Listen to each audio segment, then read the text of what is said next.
기도드립니다. 주님 은혜 감사합니다.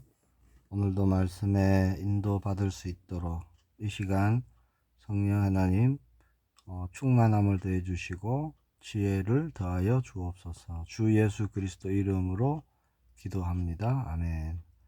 오늘 나눌 말씀은 로마서 9장 14절로 21절의 말씀입니다. 제가 봉독하겠습니다. 그런즉 우리가 무슨 말을 하리요? 하나님께 불의가 있느냐? 그럴 수 없느니라. 모세에게 이르시되 내가 긍휼히 여길 자를 긍휼히 여기고 불쌍히 여길 자를 불쌍히 여기리라 하셨으니 그런즉 원하는 자로 말미암음도 아니요 다른 박질하는 자로 말미암음도 아니요 오직 긍휼히 여기시는 하나님으로 말미암음이니라. 성경이 바로에게 이르시되 내가 이 일을 위하여 너를 세웠으니 곧 너로 말미암아 내 능력을 보이고 내 이름이 온 땅에 전파되게 하려 함이라 하셨으니 그런즉 하나님께서 하고자 하시는 자를 긍휼히 여기시고 하고자 하시는 자를 완악하게 하시느니라. 혹 네가 내게 말하기를 그러면 하나님이 어찌하여 허물하시느냐 누가 그 뜻을 대적하느냐 하리니 이 사람아 네가 누구이기에 감히 하나님께 반문하느냐. 지음을 받은 물건이 지은 자에게 어찌 나를 이같이 만들었냐 말하겠느냐. 토기장이가 진흙 한 덩이로 하나는 귀 쓸 그릇을 하나는 천이 쓸 그릇을 만들 권한이 없느냐. 아멘. 오늘 로마서 9장의 말씀으로 인도받기를 원합니다. 우리가 살아가면서요 정말 많이 하는 질문 중에 하나가 이런 겁니다. 왜 나에게 이런 일이 일어날까? 왜 갑자기 이 일이 막혀버릴까?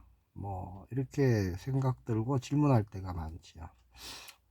때로는요, 우리가 나름 열심히 살았다 생각하고, 나름 신앙생활도 착실히 하고, 기도도 빠지지 않고 하고 있는데, 그러면 평안한 일이 일어나야 되는데, 때로는 알 수 없는 고난을 만나거나, 내가 원치 않는 방향으로 삶이 또 어떤 일이 흘러갈 때, 그럴 때가 있기도 하죠.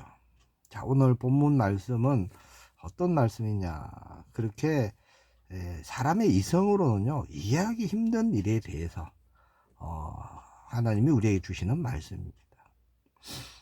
이스라엘 백성들이 왜 예수님을 거부하게 되었는지, 또 왜 하나님은 야곱을 사랑하시고 에서는 미워한다고 말씀하셨는지, 자, 그런 이유에 대해서 로마서 9장은 말씀하고 있습니다. 자, 먼저 그러면 하나님은 택하시는 분이신데 하나님의 택하심은 불의한가입니다. 사람의 눈으로 보면 의문이 생길 수 있죠. 누구는 택하시고 누구는 택하지 않으시고, 그러면 하나님은 불공평하신 분이 아니냐 이렇게 생각한다는 겁니다. 자, 그러면 정말 하나님의 택하심에는 불의가 있는 걸까요? 아니죠. 14절에 단호하게 말씀합니다. 그런즉 우리가 무슨 말을 하리요? 하나님께 불의가 있느냐? 그럴 수 없느니라 말씀하죠. 그리고 15절에 모세에게 하신 말씀을 인용해서 또 말합니다. 15절에 내가 긍휼히 여길 자를 긍휼히 여기고 불쌍히 여길 자를 불쌍히 여기리라. 자, 우리가 반드시 기억해야 될 사실이 뭐냐? 우리가 받은 구원은요, 우리가 노력해서 얻어낸 것이 아니라는 겁니다. 어떤 대가나 보상이 결코 아니라는 거예요. 만약 구원이요 우리의 어떤 자격에 따른 것이라면 그 누구도 하나님 앞에 설 수 있는 자격이 없습니다. 구원은 전적인 하나님의 은혜, 하나님의 긍휼에서 시작된 거예요. 자, 그러면 선택받지 못한 자가 불평할 수 없는 이유가 거기에 있습니다. 그게 뭐죠? 자, 본질적으로 모든 사람은 죄를 범했고요. 모든 사람은 사망에 이르러야 됩니다. 모든 사람은 재앙으로 마땅히 심판받아야 하는 존재라는 거예요. 자, 그 중에서 하나님이 누군가를 택하셔서 건져 주십니다. 그러면 그것이 하나님의 불의일까요? 아니면 은혜일까요? 은혜라는 것입니다. 모두가 다 죽어야 되는 그런 상황이지만 하나님은 그 중에 생명 얻을 자를 택하신다는 겁니다. 이게 은혜라는 거예요. 이건 불의가 아니죠. 자, 그리고 본문 말씀은 그것을 더 자세히 설명하고 있죠. 구약의 선지자들이 자주 사용했던 토기장이와 진흙의 비유를 말씀하고 있습니다. 20절 21절에 보면 이 사람아 네가 누구이기에 감히 하나님께 반문하느냐, 지음을 받은 물건이 지은이에게 어찌 나를 이같이 만들었냐 말하겠느냐. 토기장이가 진흙 한 덩이로 하나는 귀 있을 그릇을 하나는 천 있을 그릇을 만들 권한이 없느냐, 이렇게 말씀하죠. 그렇죠. 마땅히 토기장이는요, 진흙 한 덩이로 내가 귀하게 쓸 그릇을 만들고 하나는 천하게 쓸 그릇을 만들 권리가 토기장에게 있는 겁니다. 진흙 스스로가요, 나는 어떤 그릇으로 태어날 것이다 결정할 수 없는 것이고요, 내 모양은 이렇게 만들어질 것이다, 진흙이 결정하는 게 아닙니다. 그래서 진흙은 토기장이에게요, 왜 나를 이렇게 넓은 대접으로 만들었습니까? 아니면 왜 나를 이렇게 작은 종지로 만들었습니까? 라고 항의할 수 없다라는 거예요. 자, 이 말씀은요, 그러면 하나님은 우리를 아무렇게나 대하시고 아무렇게나 만드시는 분이냐, 그런 말씀이 아닙니다. 이 말씀은, 이 비유는 뭐죠? 창조주와 피조물의 위치를 똑바로 알아라 라는 거죠. 우리는요, 피조물입니다. 하나님은 창조주시고요.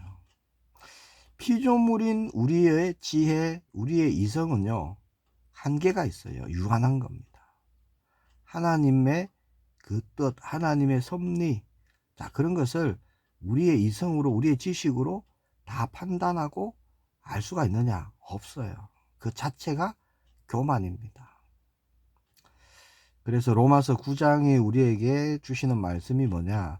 우리가 이해할 수 없는 상황이라 할지라도, 자, 우리를 빚어 가시고 우리를 만들어 가시는 토기장이신 하나님의 손길이 선하심을 믿으라는 겁니다. 야곱을 보세요. 사기꾼 같았죠. 늘 결핍에 시달렸습니다. 마지막 때 야곱이 뭐라 그러죠? 바로 앞에서 험악한 세월을 살았다고 말하죠. 그런 그를 하나님은 택하셨고요, 결국 이스라엘이란 믿음의 조상으로 만들어 주시죠. 빚어내신 겁니다. 이게 하나님이 야곱의 삶을 빚어 가신 거예요. 우리도 그렇습니다. 당장 내 삶이 어떤 천한 그릇처럼 보이고요, 왜 나에게는 이런 굴곡이 많은 삶이 주어졌는지 이해하지 않을 때가 있죠. 그래서 우리가 질문합니다. 스스로에게도 질문하고, 왜 나에게 이런 일이 일어났을까? 중요한 것은요, 우리를 택하신, 나를 택하신 토기장이 되신 하나님은 결코 실수하지 않으시고 실패가 없으신 분이라는 겁니다. 지금 하나님이 실수하셔서 나에게 그런 일이 일어난 것이 아니라는 겁니다. 자, 내가 나의 주인 되어서 내 삶의 모양을 만들려고 애쓰던 그 모든 수고를요, 우리는 내려놔야 돼요. 우리의 수고로 우리의 삶이 변화되지 않습니다. 우리의 영적인 것이요, 변화되지 않습니다. 나보다 더 나를 잘 아시고 나를 가장 아름다운 그릇으로 빚어 가시는, 가장 필요한 그릇으로 빚어 가시는 그 하나님의 주권을 신뢰하시길 바랍니다. 내가 지금 보기에는 아닌 것 같지만 하나님은요, 우리를 붙들고 계시고 빚어 가고 계시다라는 겁니다.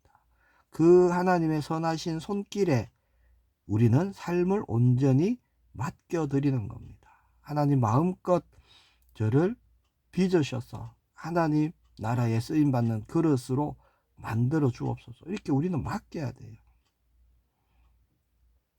자, 그 삶에 하나님 나라의 일들이 일어납니다. 그 걸음에 우리가 빛들로 드러나게 되고요, 처음부터 하나님이 약속하셨던 충만, 평강, 기쁨, 자, 이런 열매들이 일어나게 되는 것이죠. 자, 오늘 우리의 모든 걸음을요, 우리 아버지가 되신 주님께 맡겨 드리길 축복합니다. 하나님 인도하여 주옵소서. 하나님이 역사하여 주옵소서. 그러면 맡기면요, 하나님이 이루 가시고 하나님이 빚어 가시는 그 응답들을 우리가 보게 되는 것이죠.